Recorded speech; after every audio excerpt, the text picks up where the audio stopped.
반갑습니다. 주식플러스 심프로 전문가입니다.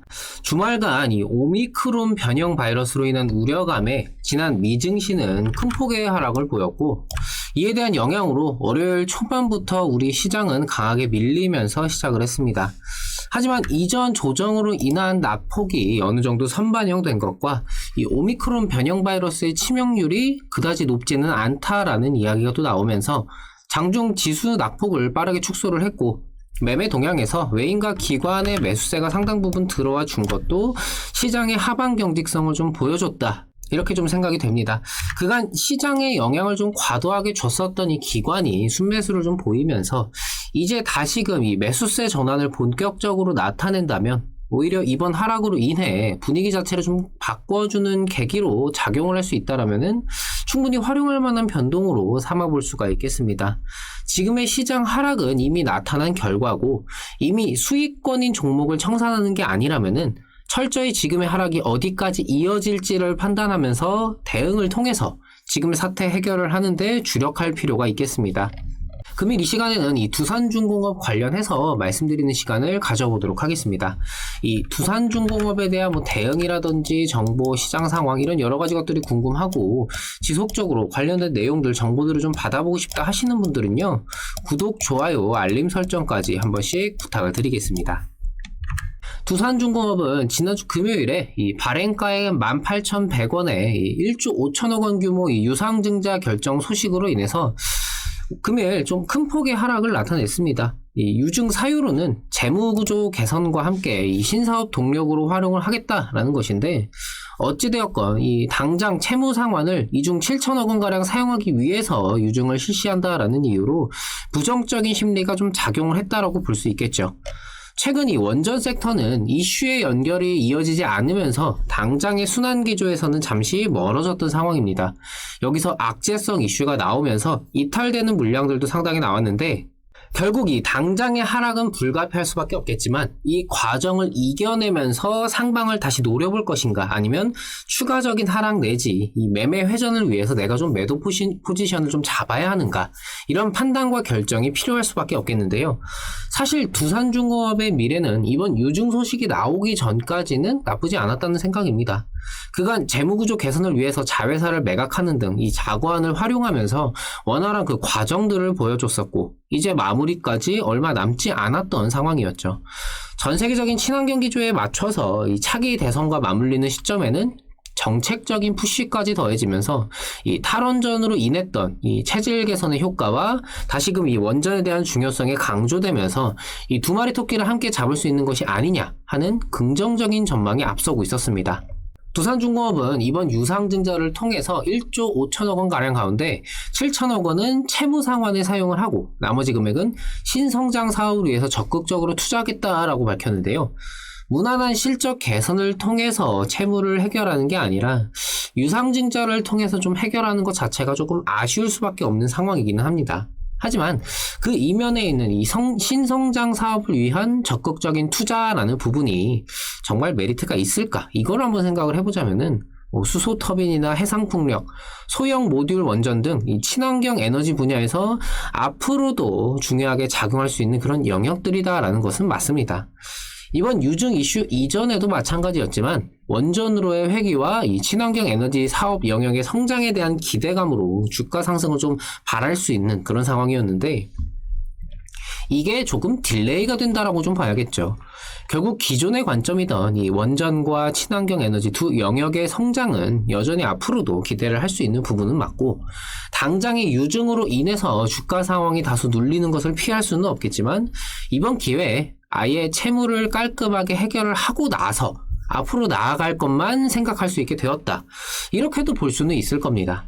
다만 이 주가라는 관점에서는 당장의 기대감이 억제될 수밖에 없기 때문에 당장 지금의 이 분위기를 바꿀 만한 호재성 이슈라든지 이런 대외적인 요인이 부재인 경우 지금의 이런 답답한 흐름이 한동안은 이어질 수밖에 없다, 이건 좀 인정을 해야 될 부분이겠죠. 개인적으로는 이번 유증이 나쁜 것만은 아니라고 생각을 하는데, 그간 이 남아있는 채무 개선을 위해서 두산중공업이 보유 중인 이 두산밥켓의 지분을 일부 좀 활용을 하는 게 아니냐, 이런 우려감도 있었습니다. 하지만 이번 유증을 통해서 남은 채무를 해결함과 동시에 이 두산밥켓의 견고한 실적이 다시금 부각이 되면서 이 지분 가치에 대한 긍정적인 전망도 더해질 수는 있을 겁니다. 물론 이 지분 가치라는 영역이 우리나라 증시 상황에서는 그다지 빛을 발하는 요소는 아니지만, 최근까지 이 재무 구조에 대한 개선을 진행하던 두산그룹인 만큼 이 실적 개선을 통해서 앞으로의 실적이 호조를 나타내더라도 이 채무라는 꼬리표를 떼는 게 우선이었던 상황에서 당장의 유증으로 인해 주가가 억눌리기는 했지만, 이후의 실적 호조가 이제는 그대로 주가에 반영이 될 수 있다라는 점을 생각을 해보자면은 두산밥켓의 이 견고한 실적은 분명히 이 두산중공업에게는 긍정적으로 작용을 할 수 있을 거다라고 봅니다. 두산그룹이 이 탈원전으로 인한 체질 개선에서 가장 역량을 쏟았던 이 수소 사업 영역 역시 이번 유증을 통해서 3천억 원 가량의 투자를 좀 진행을 하는 등 성장에 대한 기대치가 다시금 부각이 될 수도 있을 겁니다. 이번 수소 사업 부문의 구조 개편을 반영을 하면은 수소 사업 부분의 가치가 1조 원 가량에 달한다라는 전망도 있었죠. 정리하자면은 이번 유증 자체는 어떤 이유를 붙이건 간에 당장의 악재로 작용할 수밖에 없는 상황인 건 맞습니다. 하지만 그간 알턴이었던 이 재무구조 개선의 마침표라는 점과 미래의 기대감인 이 신성장 사업을 위한 투자가 함께 진행이 된다라는 점에서 성공적인 미래를 위한 준비를 하는 그런 과정이다, 이렇게 볼 수도 있겠다라는 생각입니다.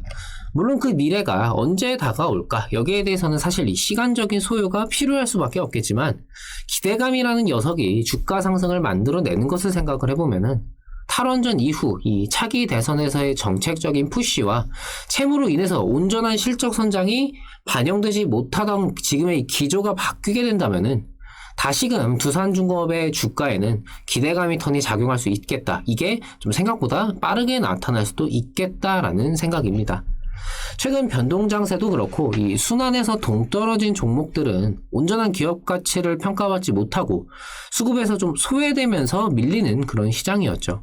하지만 지금의 이 오미크론 변형 바이러스 건도 그렇고 이전 코로나 사태 때도 그랬고, 당장 시장을 위축시키는 악재들은 결국 해소되기 마련이고, 결과적으로는 엉덩이를 무겁게 대응을 했던 것이 더 좋은 선택이었던 것들이 많습니다. 이번 두산중공업 역시 개인적으로는 마찬가지라고 생각을 합니다. 제가 초반부에 말씀을 드리긴 했지만 당장 내가 수익 중인 상황에서 이 부담 없이 포트 교체를 할 수 있는 게 아니다라면은 조급하게 대응을 하기보다는 지금의 상황을 인정하고 빠르게 이후의 상황을 준비하는 것이 좀 필요하다, 이렇게 좀 말씀을 드리고 싶네요. 여전히 시장 대외적인 요소들에 대한 판단은 지속적으로 할 필요가 있겠지만, 오히려 지금 시장 하락이 두산중공업이라는 개별적인 종목에게는 조금 긍정적으로 작용을 할 수도 있지 않을까, 이렇게 좀 볼 수가 있겠습니다. 오늘도 그렇고 지난주에 이어서 좀 하락세가 좀 이어지는 시장입니다. 저희는 이런 와중에도 좀 수익적인 부분들을 챙겨드렸습니다. 이전부터 좀 말씀을 드렸지만 뭔가 나는 단타를 할 거야, 아니면 중장기 수익 매집 이런 장기적인 종목들만 할 거야, 이렇게 뭔가 결정 짓고 나서 진행을 하기보다는 시장의 변화에 따라서 유동적으로 대처를 하는 게 필요하다라고 좀 말씀을 드리고 싶어요. 오늘 같은 경우에도 이렇게 큐브엔터라는 종목으로 단기성 수익들 챙겼고, SK 스퀘어라든지 SD 바이오 센서 이런 식으로 단기적으로 활용할 종목들은 단기적으로 활용할 수가 있습니다. 중요한 것은 그때그때 상황에서 단기성 종목들에 좀 집중을 해야 될지, 아니면 지금은 좀 지켜봐야 되는 관망 기조로 일관을 하면서 스윙이나 매집 형태의 중장기성 종목들로 수익을 도모를 해야 할지, 거기에 대한 시장에 대한 판단이 최우선적으로 필요하다, 이렇게 좀 말씀을 드리고 싶습니다. 저희가 매수 신호를 드릴 때 목표가 손절가를 매수 신호에 함께 제시를 해드리기 때문에 주식 초보자라든지 아니면 좀 장중에 대응이 쉽지 않은 직장인 분들도 충분히 수월하게 이런 수익들 참여를 하실 수가 있고요. 이렇게 11월이 좀 서서히 마무리가 되는 그런 시기에 있는데, 이렇게 11월 한 달 동안 굉장히 많은 수익들이 발생을 했습니다. 나도 이렇게 좀 수익들을 좀 같이 보고 싶다 하시는 분들은요, 저희가 현재 진행하고 있는 이번 이벤트 좀 활용을 해보셨으면 좋겠습니다. 저희 이번 11월 이벤트 조만간 좀 마무리를 할 예정입니다. 많은 분들께서 최근에 시장에서 좀 주식이 어렵다, 좀 보유 중인 종목들 손실로 인해서 고민이 많다, 이런 문의들을 굉장히 많이 주셨어요. 저희가 이런 부분들을 위해서 기간적인 부분에 이제 추가적으로 드리는 4개월에 50만원으로 월 12만 5천원 꼴, 9개월에 90만원으로 월 10만원 꼴, 여기에 제휴 서비스를 등록을 해주시면은 1개월 기간까지 추가로 드리고 있습니다. 월 10만원 정도의 기여 비용은 사실 단타 한 종목만 수익이 나도 충당이 가능한 그런 금액입니다. 내가 정말 잘 따라갈 수 있을까? 이렇게 걱정 너무 많이 하지 마시고요.